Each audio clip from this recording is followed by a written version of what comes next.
Han Sen was not willing to cast doubt on Chu Ming's theory, since he believed the man might have been correct. The environment had changed, all except that one giant tree.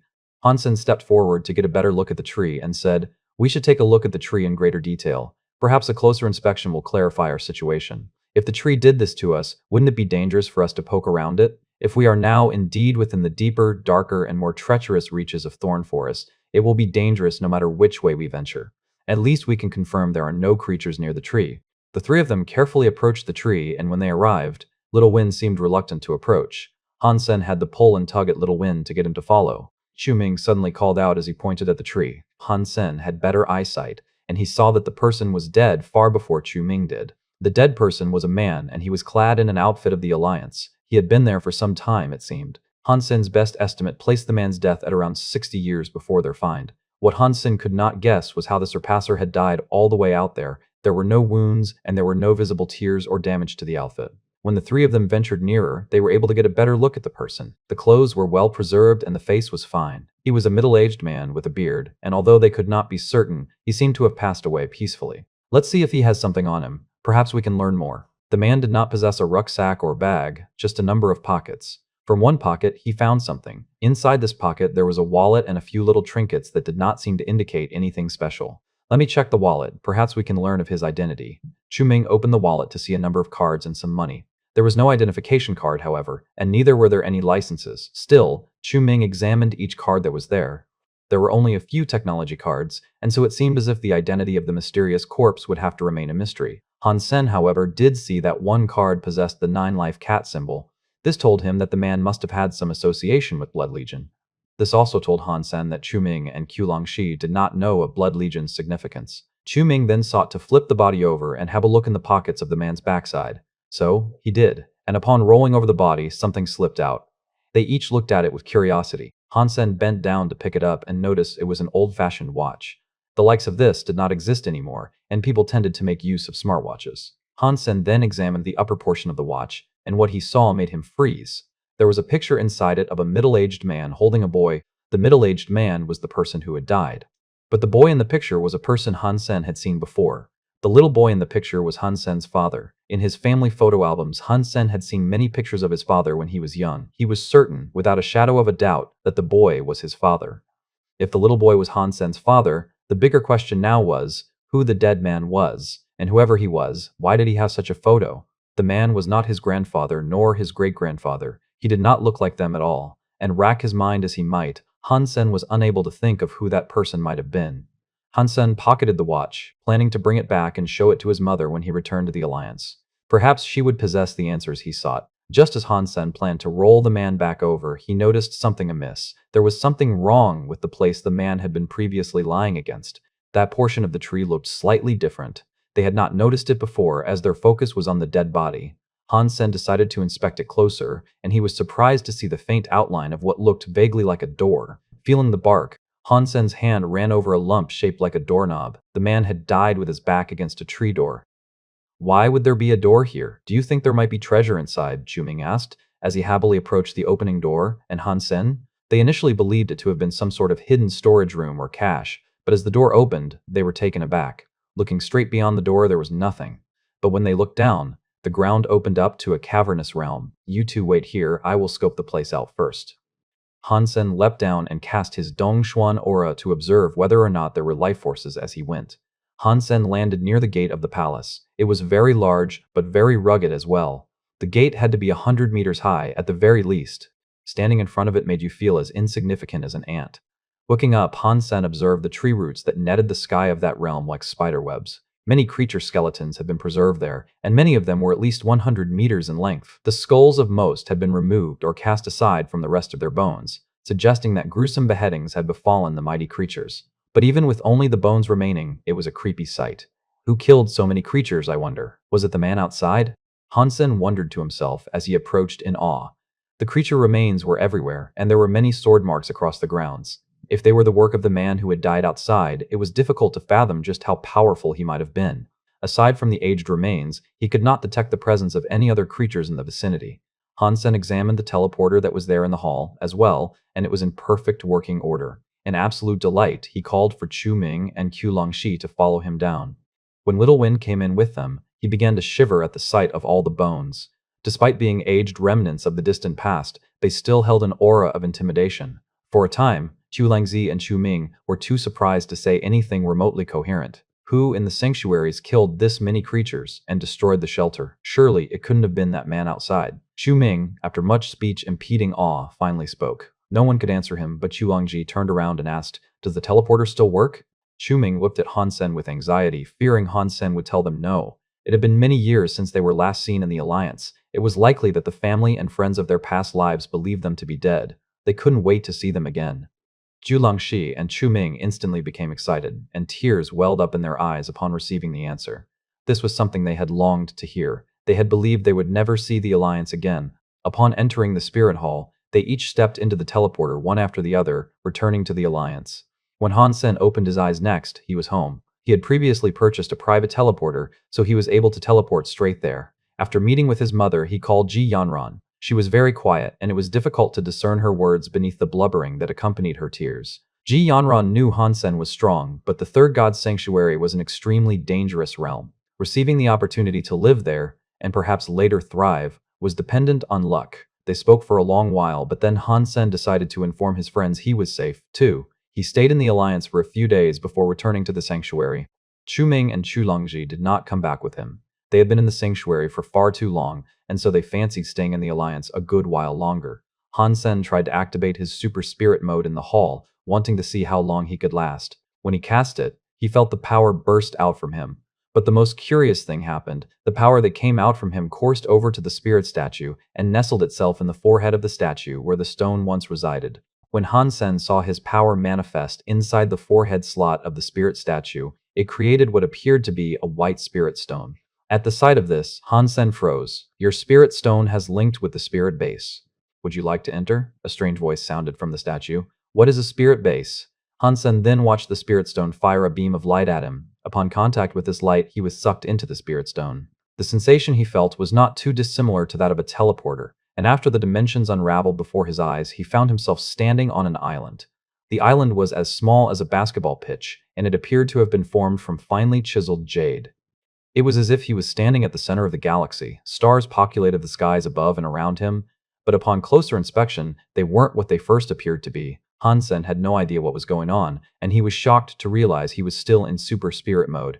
He felt as if he could remain in this state forever. It surprised him, because he knew for a fact he could only last 4 seconds. Now, the mode had been activated for 10 seconds with no sign of slowing down.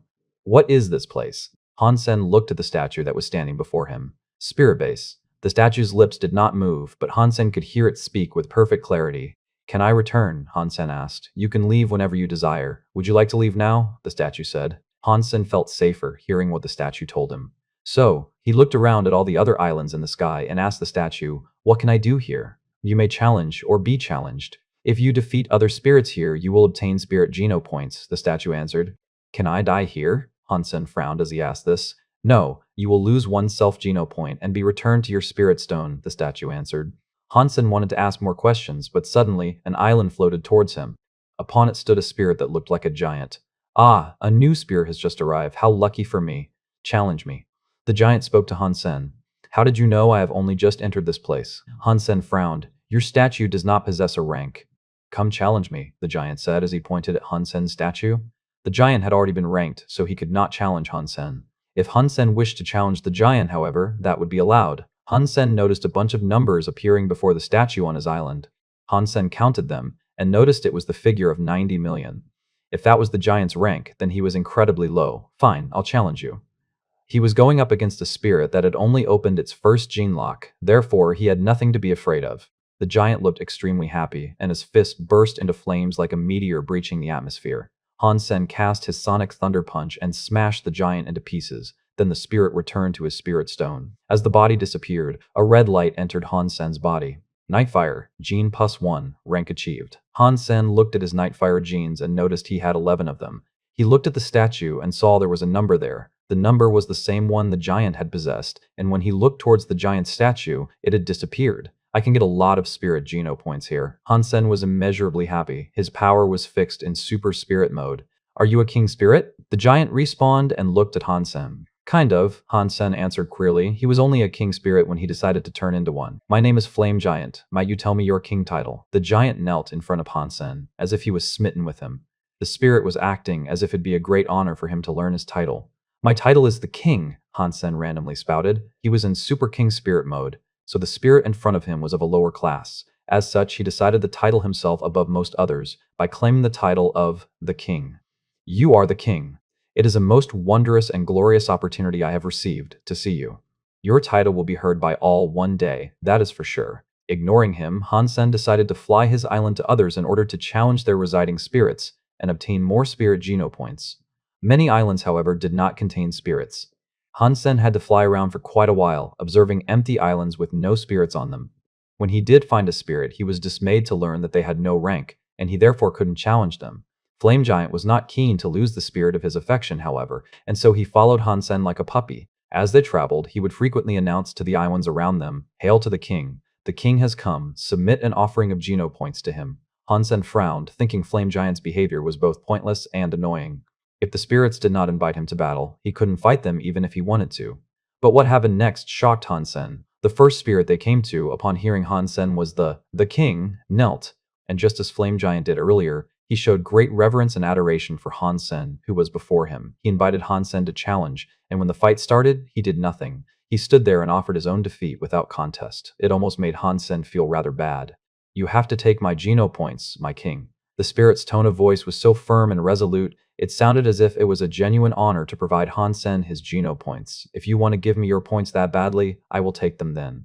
Han Sen then punched the spirit to death as a blue light penetrated his body. Squire Water Gene +1, rank unchanged. Spirits seemed fanatical before a king spirit, and when they moved on from that island, Flame Giant did not rest his trumpeting of Han Sen's coming. Far across that strange realm, spirits gladly offered up their Geno points. I wonder how they'd feel if they knew I was a human, Han Sen wondered to himself. But over the course of that day, Han Sen's spirit Geno points were increasing rapidly, and that meant all of his elemental proficiencies were improving. This is way too awesome. As Han Sen watched his spirit gene tally increase one by one, he hoped this could keep going until it reached the figure of 100, and he maxed it out completely. Obtaining spirit Geno points in the sanctuary, by ordinary means, was incredibly difficult. Right now, Han Sen only had to stand in place and wait for spirits to practically deliver them to him on a platter. Flame Giant followed Han Sen around like a shadow, and soon his presence grew on him. Han Sen felt as if he had a humble servant at his disposal, and so he felt like royalty. These spirits are so simple-minded, Han Sen sighed in his heart. As he searched for a new target, someone drove an island towards him at an alarming speed. Han Sen had seen this happen many times already, and it was usually a case of another spirit dying to offer themselves up. As it neared, Flame Giant did what he always did. He shouted aloud, "Hail to the king! The king has come. Submit an offering of..." Before he could finish his speech, Flame Giant froze and fell to the ground, saying, "Greetings, Thunderdevil King." All the spirits around Han Sen knelt before him. Immediately, Han Sen knew he'd encountered someone he could consider a big cheese. When he looked at the statue's number, he noticed it was a simple 7. Very few were stronger than him. "So, you are the obscene individual that calls himself the king." Thunderdevil lived up to his name. His face was cold and sharp, just as one might imagine a genuine devil to look like. His voice boomed and snapped like the striking of thunderbolts, as if your eardrums could tear asunder any second. "Yes, I am the king. And who might you be? You really are an ignorant boy, aren't you? Challenge me, and I will bring an end to your parade within 3 hits." All the other spirits in the vicinity trembled in fear. They had heard much about Thunderdevil King's cruelty before and had learnt he was able to kill thousands of creatures within minutes of being born. Thunderdevil King's body shone with a purple light. He transformed into what could best be described as a thunder god, and in response to this tumultuous turn of events, the islands and the fabric of the spirit-based realm seemed to quiver and shake. It looked as if the lightning that ran along his body could sever the atmosphere in two. The other spirits were speechless at the sight. Thunderdevil King had only opened his first gene lock, and their hearts sunk when they thought of how powerful he might become once he had unlocked all 9 of his gene locks. Han Sen, however, did not waver. He had no reaction to the outburst of power and energy that flashed before him, and his casually thrown fist did not divert an inch. The fist shone with a white light and landed neatly on Thunderdevil King's body. Flame Giant and the other spirits, who watched Han Sen launch what they believed to be a farcically weak punch, thought Han Sen might have actually been afraid of Thunderdevil King. Boom. During the next second in which Han Sen's fist landed on its target, everyone's shock amplified to an unfathomable degree. It was only a random-looking punch, and yet it seemed to be infused with the most wicked power. Thunderdevil's body broke into pieces. There was nothing but bits left, and so quick was the spectacle over, Thunderdevil King didn't have the chance to react or even scream. He died, just like that. King Thunder Gene +1, 7th rank achieved, top 10 placement achieved, Self-Spirit Gene +1.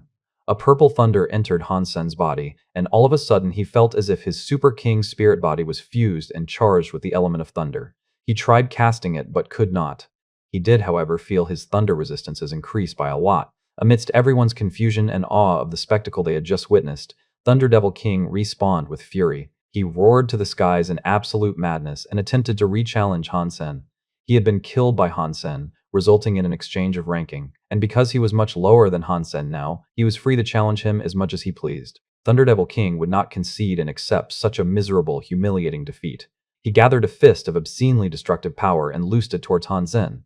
A thick purple beam was cast out and it appeared directly before Hansen. So great was that power, it appeared wretched enough to not only destroy Hansen, but his island also. He lifted a fist and launched it at the purple lightning that was bearing down on him.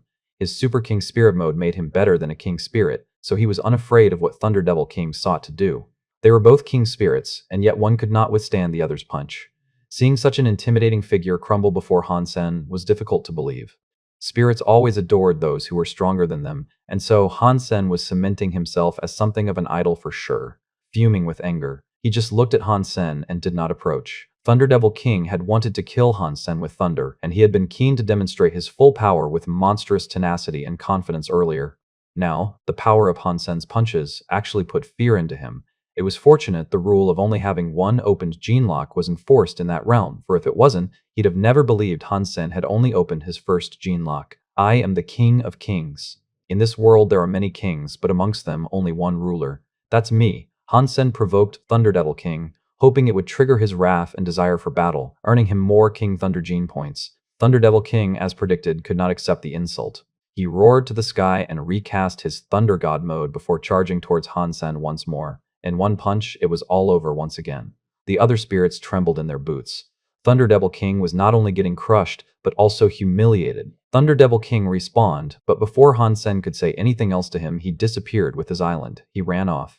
Word of this fight spread like wildfire in the community of spirits. Those who heard the tale of a newcomer destroying Thunderdevil King were shocked to hear of his power. It was difficult to believe, even. The King spirits, however, felt even more animosity towards Hansen. They were madder than ever. Many King-class spirits wished to lock Hansen up in purgatory for the rest of eternity. Some King spirits even vowed to destroy Hansen's spirit stone should they ever discover his true identity. Aside from the woman spirit he half encountered in the valley, no one else had seen his Super King spirit mode in the sanctuary yet. Although she saw the active mode, there was no way she could have guessed it was a human either. Due to this, there was no need for him to worry about her. And the first spirit base was massive, so he thought it was unlikely she'd encounter him there either. I am the King of Kings. In this world there are many kings, but amongst them only one ruler. That's me. Thornbaron pondered the words he had spoken. Her cheeks blushed, and she said to herself, he's that powerful king spirit. It would be a most wonderful thing should I ever encounter him again. Why he saved me, without saying a word, I'll never know. Ever since she found out the king was the one who saved her, she believed the dagger falling into his hands, in exchange for her saving, was a good thing. She had been saved by a valiant spirit, she thought. She was unaware Hansen merely wanted to rob her. Hansen brought the dead man's body down into the shelter. Thinking the place was suitable, he also planted the devil blood tree and his pine tree inside there as well. Hansen did not have many water drops still, so he only used what was sufficient to keep them alive for the time being. For food, he only had some crab meat and dried fruit. If they wanted to increase their strength, they would have to go out and hunt. But the trees in close proximity to them did not bear fruit, and the presence of creatures was lacking. Upon greater inspection and a fair amount of time pondering, Hansen came to the conclusion that the shelter was moving. Hansen spent most of his time in the spirit base collecting spirit genes. Squire class, knight class, and royal class spirits all offered up their spirit genes without quarrel, and thanks to this, Hansen's spirit gene tally increased rapidly. Ever since he killed Thunderdevil King 3 times in a row, many royal spirits who saw him would gladly offer up their genes too. Some spirits who were known associates of Thunderdevil King made sure to stay out of Hansen's way though. They wouldn't give him a single spirit gene. But for those few people, there was nothing he could do.